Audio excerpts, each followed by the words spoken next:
सिद्धि हिंदी विद्यालय YouTube channel में आप सभी का हार्दिक स्वागत है।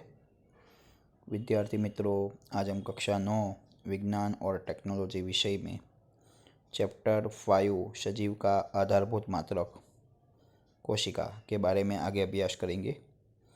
पिछले वीडियो में बच्चों आपने कोशिका केंद्रक के बारे में अभ्यास किया था।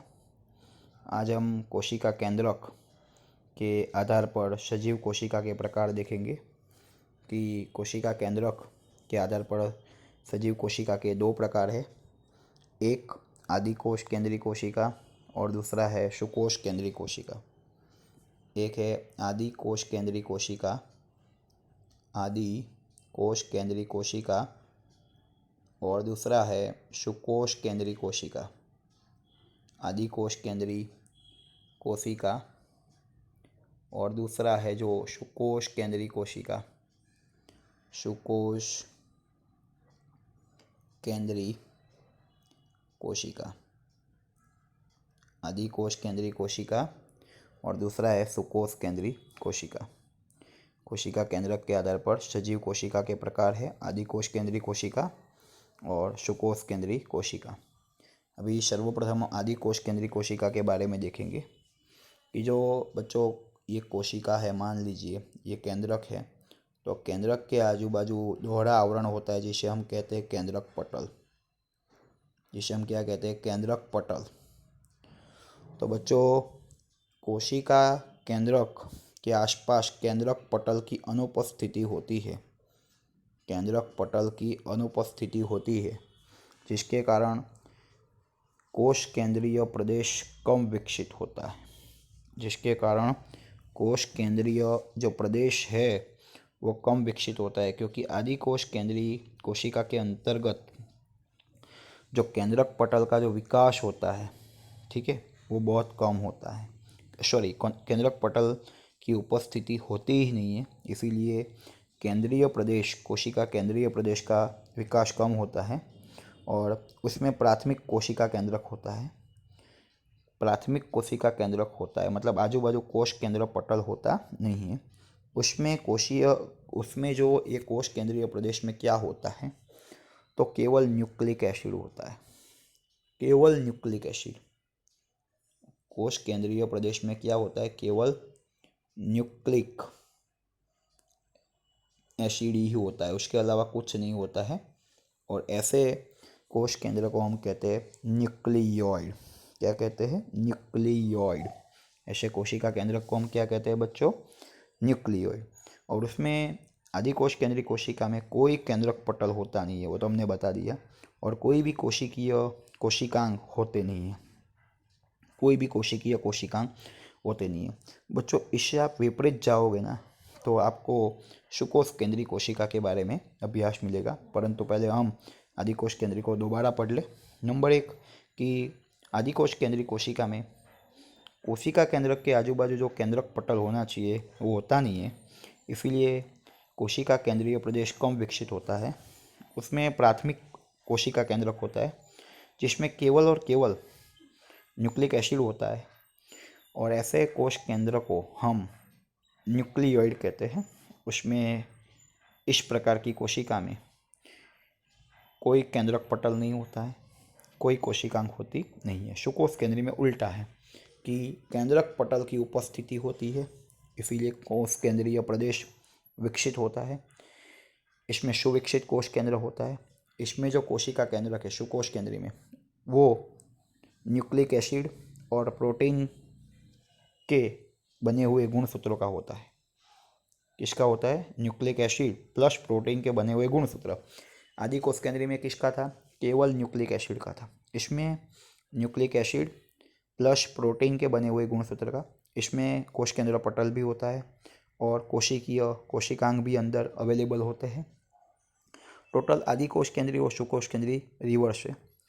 वापस से आदि कोश केंद्रीय में एक मुद्दा बोलूँगा आदि कोश केंद्रीय का, और दूसरा मुद्दा मैं सुकोष केंद्रीय का। आदि कोश केंद्रीय मतलब कोशिका केंद्रक पटल की अनुपस्थिति, ठीक है बच्चों, और सुकोष केंद्रीय मतलब कोशिका केंद्रक पटल की उपस्थिति। अनुपस्थिति इसका मतलब कोशिका केंद्रीय विस्तार कम विकसित, उपस्थिति मतलब कोशिका केंद्रीय विस्तार अधिक विकसित। आदिकोश केंद्री में प्राथमिक कोशिका केंद्रक होता है, सुकोश केंद्री में सुविकसित कोशिका केंद्रक होता है। अभी आदिकोश केंद्री में जो कोशिका केंद्रक है उसमें केवल और केवल न्यूक्लिक एसिड होता है जिसे हम न्यूक्लियोइड कहते हैं, और सुकोश केंद्री कोशिका में कोशिका केंद्रक में न्यूक्लिक एसिड और प्रोटीन के बने गुणसूत्र होते हैं। आदिकोश केंद्री में कोशिका केंद्रक पटल और अन्य कोशिकीय कोशिकांग की अनुपस्थिति होती है। सुकोश केंद्री में केंद्रक पटल और अन्य कोशिकीय कोशिकांग की उपस्थिति होती है। बच्चों, नेक्स्ट पॉइंट्स की थोड़ी 2-3 जानकारी है कि जो प्रकाश संश्लेषी बैक्टीरिया है आदिकोश केंद्रीय सजीव, उसमें क्लोरोफिल कोशिका रसीय पटल की थैली जैसी रचना में होता है। क्योंकि प्रकाश संश्लेषी बोला है मतलब क्लोरोफिल तो होगा ही होगा, तो कहाँ पर होगा? कोशिका रसीय पटल की थैली जैसी रचना में होते हैं। नेक्स्ट एक जानकारी और है, कोशिका में 70S ये श्वेडबर्ग मात्रा के एफ मतलब प्रकार के रिबोसोम्स आए होते हैं, श्वेडबर्ग। नेक्स्ट बात है बच्चों, आदिकोश केंद्रीय कोशिका और सुकोश केंद्रीय कोशिका। जो आदिकोश केंद्रीय कोशिका का जो आयतन है वो 1 से 10 माइक्रोमीटर जितना है, और सुकोश केंद्रीय का है 5 से 100 माइक्रोमीटर। आदिकोश केंद्रीय का कितना है? 1 से 10 माइक्रोमीटर। सुकोश केंद्रीय का है 5 से 100 माइक्रोमीटर। फिर आदिकोश केंद्रीय में रंगसूत्र मतलब गुणसूत्र एक ही होता है। सुकोश केंद्रीय में 1 से अधिक गुणसूत्र होते हैं, सुकोश केंद्रीय में 1 से अधिक गुणसूत्र होते हैं। अभी बच्चों हम चर्चा करते हैं कोशिका रस। कोशिका रस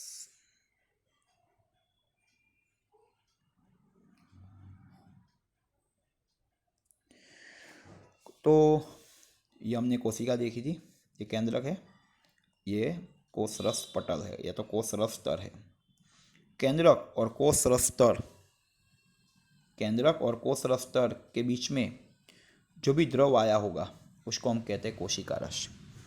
केंद्रक और कोशिका रस स्तर के बीच में जो भी द्रव आया है उसको हम कहते हैं कोशिका रस। और ये कोशिका रस कोशिका का सबसे ज़्यादा भाग आवृत करता है, ठीक है, ज़्यादा भाग आवृत करता है, और यह भाग बहुत ही कम अभिरंजक ग्रहण करता है, इसीलिए थोड़ा लाइट दिखता है। जब हम स्लाइड को अभिरंजित करते, कलरफुल करते हैं, तो ये भाग कलर वाला नहीं होता है, बहुत कम कलर ये प्राप्त करता है। क्योंकि हम अभिरंजित क्यों करते हैं? ताकि कोशिका की अंदर की रचना हमें स्पष्ट माइक्रोस्कोप में दिख सके, स्पष्ट रूप से माइक्रोस्कोप में दिख सके। परंतु तभी भी हम अभिरंजित करते हैं तो बाकी सब भाग भले ही कलर थोड़ा ले, ग्रहण करे जो अभिरंजक हमने डाला है, परंतु जो कोशिका रस है वो ज़्यादा अभिरंजक ग्रहण करता नहीं है, इसीलिए हम माइक्रोस्कोप में भी इसको थोड़ा लाइट देख सकते हैं।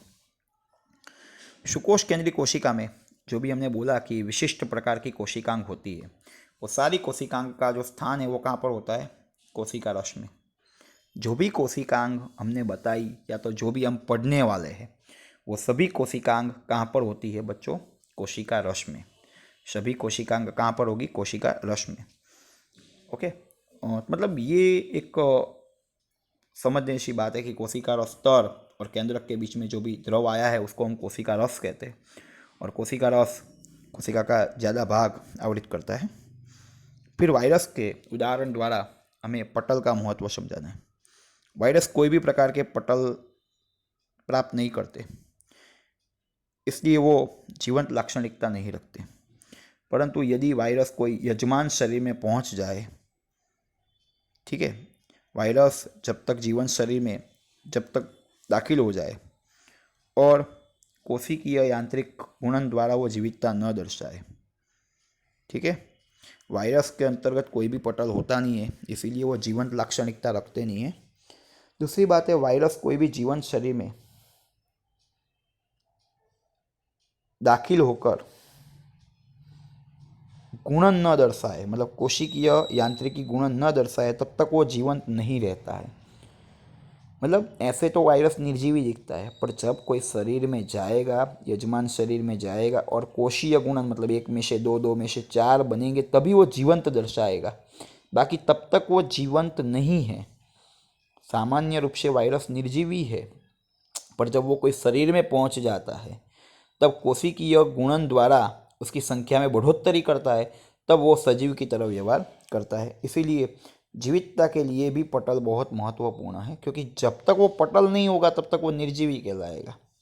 क्योंकि वायरस कोई भी प्रकार के पटल रखते नहीं है। जब वो कोई शरीर में पहुंचेंगे और गुणन करेंगे, तब वो सजीव का लक्षण माना जाएगा।